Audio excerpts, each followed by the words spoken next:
Even All Remarks here, back again with another video, back again with another Oculus Go latest releases video, and we have 8 new releases, 4 free, 4 paid. We're going to quickly go over all of them, check them out, see whether they're worth your time, effort, and obviously money for some of them. I'll leave jump links down below so you can kind of jump to the different parts of the video if you kind of want to skip certain bits or jump around and watch the ones that you're interested in. If you want to help support the channel, go to lamp.remarkers.com and grab yourself one of these things. This is like a 3D lamp. But it's just a piece of Perspex with like a design on it, and when it kind of shines up with the LED lights there, it actually kind of looks like a hologram, and you get loads of different types of those. So if you use my link down below and my code, you can get 10% off, and it helps support the channel. But enough of that, let's crack on with this week's new releases.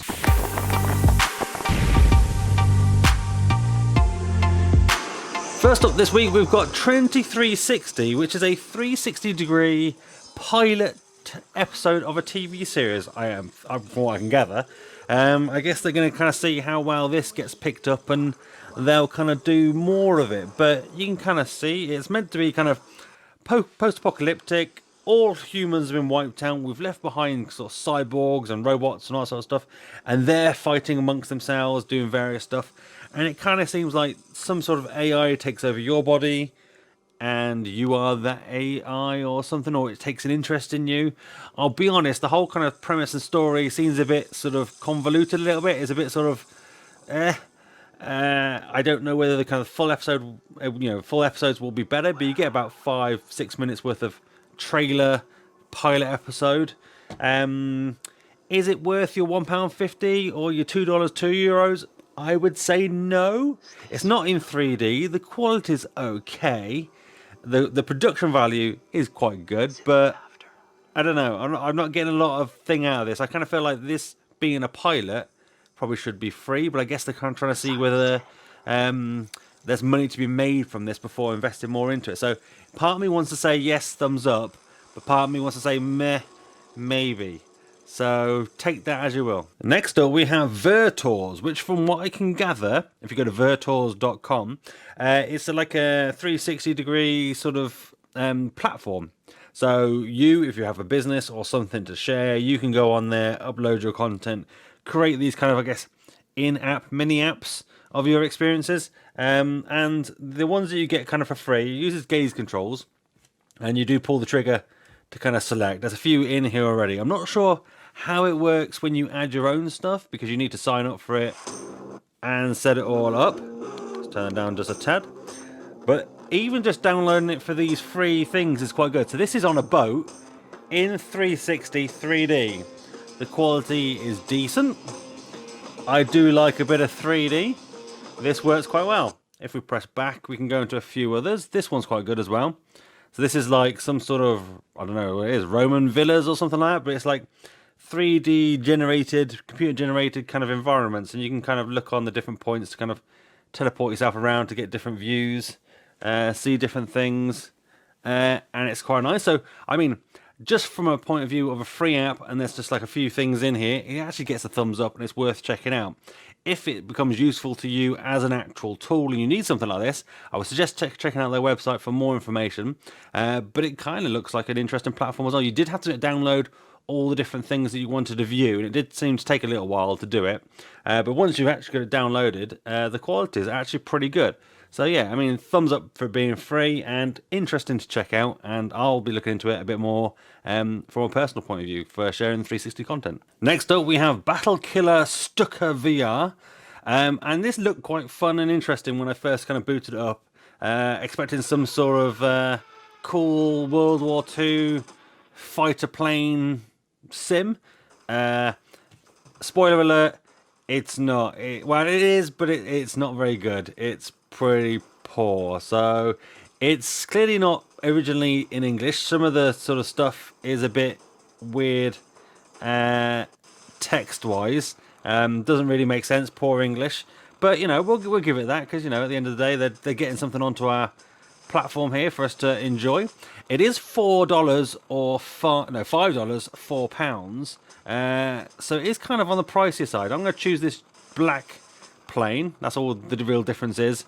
You can change some of the control settings there, and let's do level. Should we redo level 2? Oh, what's going on here? Can I choose different difficulties? I think I think that's different difficulties. No, can I choose that one? All right, well, I guess we're choosing that one.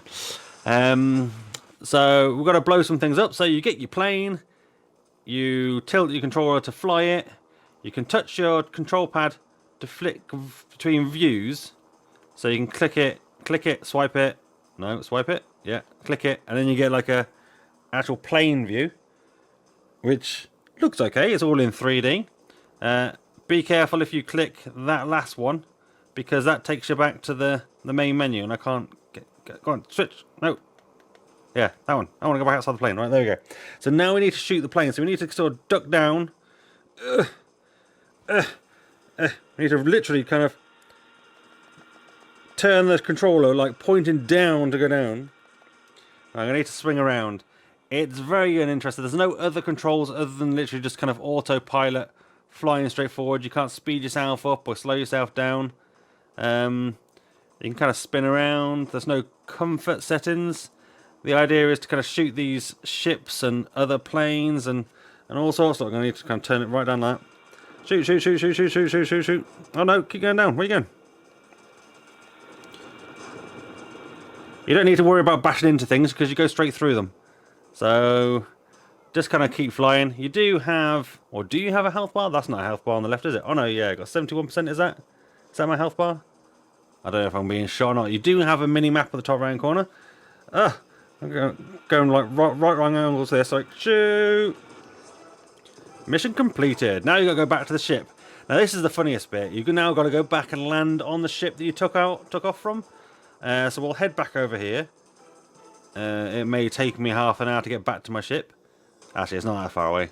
It just looks further away because the draw distance isn't very good. Although the world does kind of move with your head, which is a bit weird. So to land back on the plane that you took off on, we need to angle ourselves down. It wants to force you to fly level, I think, because you've got to really hold. And the easiest way of landing is just to literally just nosedive onto the plane. And success. So that's pretty much it. There's just more and more levels of that sort of thing. Is it worth your £4, $5? No, it's pretty poor. Maybe if it was like £1, $1, maybe worth picking up, but I don't think there's much value in here. It doesn't work particularly well. I guess a thumbs down. Next up, we have Claustral Canyon. I'm going to assume that's how you pronounce it. And it's one of these apps we've seen a fair few times. So it's a couple of guys showing us off some locations. They've done a few of these, and I've always been frustrated because every time you boot these up, you've got to wait for this pretend loading screen. And you know it's not a loading screen because it takes forever. It's just like a virtual tour type thing. They're talking over it at the same time, so you can probably hear that. They're kind of discussing where they are and how they got there, which, to be fair, is quite interesting. The actual app itself is quite interesting. It's definitely worth checking out, especially as it's free. But this loading screen gets me every time. Each of their apps do this. Give me the option to skip. Skip. I mean, I've watched this already. Let me skip it. I can't. And it's not a loading screen because it gets to the end and they carry on talking, and it's not until they finish talking that it progresses. So it's clearly a fake loading screen. And now it's loading because he stopped talking. And now it's really loading, like it's pausing. So it is a bit frustrating that they're doing this sort of thing. But it is kind of cool. You can use your gaze controls to look around. Oh, that's getting a bit loud. And you get kind of like this kind of 3D map, depth map type experience where everything kind of moves in 3D as you move from one point to the other. And it works quite well. And then you get a little bit of commentary where they kind of talk about how they got to these different points. How did they take the photo from this location? It's getting louder and louder. And it is interesting. I can see why this one has been given away for free, because there's not a lot to it. There's about sort of half a dozen points down in this canyon here. But, I mean, it's free. It's kind of interesting to kind of see this sort of thing in action. Because you can see this bit here is animated. But they've obviously sort of... it's a still shot for the rest of it, so it's interesting. So overall, gets a thumbs up, but I wish they would sort those loading screens out. Let us skip them. Next up, we have Thief Odyssey, which is 99 cents or 79p. It's a weird one. Graphics-wise, it looks okay. It looks pretty solid. you kind of move yourself around with the touchpad, kind of just literally move it around, and then you don't really kind of click anything, you just kind of hover over things to kind of like pick certain things up, like it's telling you that that's a drug. Okay, weird. Go around, get to know the environment, and see what it has. So, unfortunately, there's no kind of turning on the spot, there's no swiping or touching, so you do need to kind of look around. Over here, look, we need to look on this Laster. What is a Laster? Is that going to say plaster? I don't know. First aid kit, we can go out here. And then we've got to sneak past this guy. So if moving too fast, footsteps will be heard. Seems a bit of a weird way of saying that, but there you go. So you just use touchpad just a little bit. And for some reason, this guy is just facing a wall. He's guarding that door with his life. He takes his job very seriously. But so the more you kind of move your finger off from the center of the touchpad, the faster you move. Pay attention to keeping distance to avoid being discovered. So once again, this guy is super dedicated to his job like the other guy. If you go too fast, oh, I see you. I was also going too fast. And now I go back to this guy to try and sneak past. So you've got to go super slow. And then the rest of the level that I've played so far of this is you just kind of going room to room. Oh, bugger, I went too fast by mistake. You go room to room, picking things up to try and find certain things to be able to move on to the next room. So is it worth it for 79p, 99 cents? I mean, I guess, yes, it works. It's fine. There's no turning. Do I recommend it? Is it a fun experience? Should everyone try it? No, not at all. It's absolutely one you can skip. So I'm going to give it a meh. But if you want kind of just a functional distraction for... Oh, he sees me. A functional distraction? Meh, why not? But I guess a meh. Next up, we have a demo of Mech-Z. So we did Mech-Z a few weeks back, the full game. The full game you can play online against others. The demo allows you to play what I believe is just one level, but you get a nice little kind of feel for it. So it's a mech-based shooter. It does look pretty good, the game. Obviously this doesn't, because it's just the loading screen. But you're sat inside a mech. You press the back button to go from between sort of pilot mode, where you can select the menus inside your ship, your mech. You twist the controller, or point the controller even, to move around. Use your touchpad to move forward, and wherever you're aiming, you shoot. Oh no, you can't shoot that. You can shoot certain things. So we can blow up all these different things in here. And the idea of this objective of this level is to hunt down the other robot and kill him. And I always wanted to play this a bit online, but I could never find anyone to get to play with it. I was too busy, and the few times that we did kind of try and organise something, but I'd be interested to play the full game. I don't think it costs too much either. I'll put the full game price up on screen. I didn't check it before I decided to jump in here, but it looks quite good. There's nothing to kind of complain about the game. It's just a shame that more people didn't play it, which I guess is why they've done the demo, really, to kind of get more people. Oh, I'm getting shot. Oh. Zap, zap, zap. Yes, zap, zap. Oh no. Ah, killed by dragon. So that's kind of the most sort of you're getting out of this game. That's kind of the gist of it. It works quite well. You are aiming with your turn as well, so you've got to be careful not to turn too much, otherwise you turn yourself the wrong way. First blood. That wasn't technically first blood. But this one level, absolutely worth checking out. It's free. Thumbs up. Why not? Destroy some mechs. Oh, here he is. Here he comes. Let's get him. Oh no, Bok was in the way. Keep shooting. Double kill. Oh yeah. So yeah, thumbs up. Check it out. Next up, we have Spice and Wolf VR. So this, from what I can gather, was a Kickstarter project where people wanted a 360 3D VR anime type kind of story, and it is very much that. There's 3 chapters to it. They total about 20 minutes, and then there's kind of like an interact mode. But if we kind of just click chapter 1, you can kind of watch just a little bit of this to get an idea of what it's about.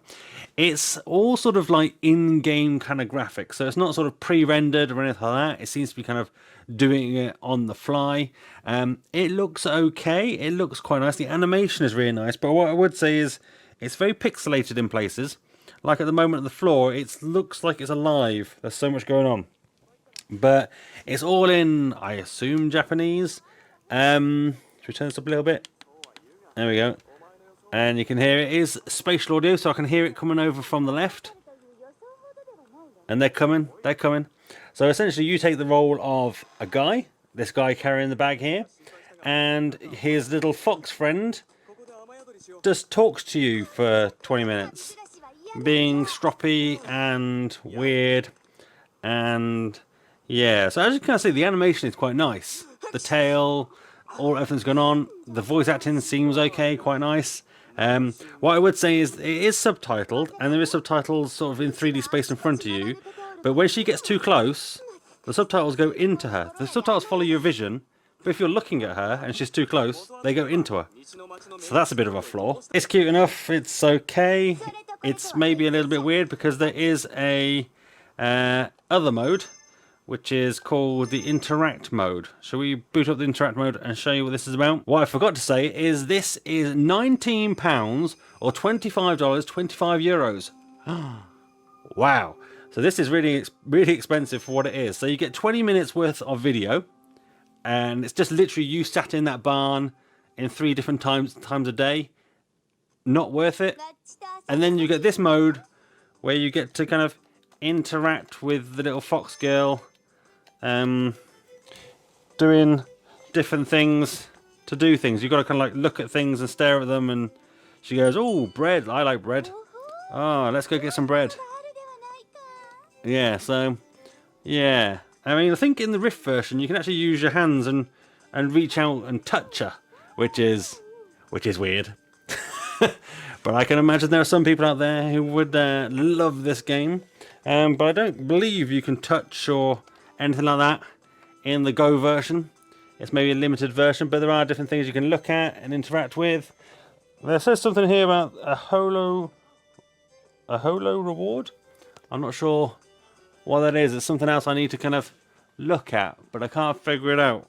But I mean, between this and the story, is it worth the money? No, absolutely not. If it was a $5 maybe, yeah, absolutely.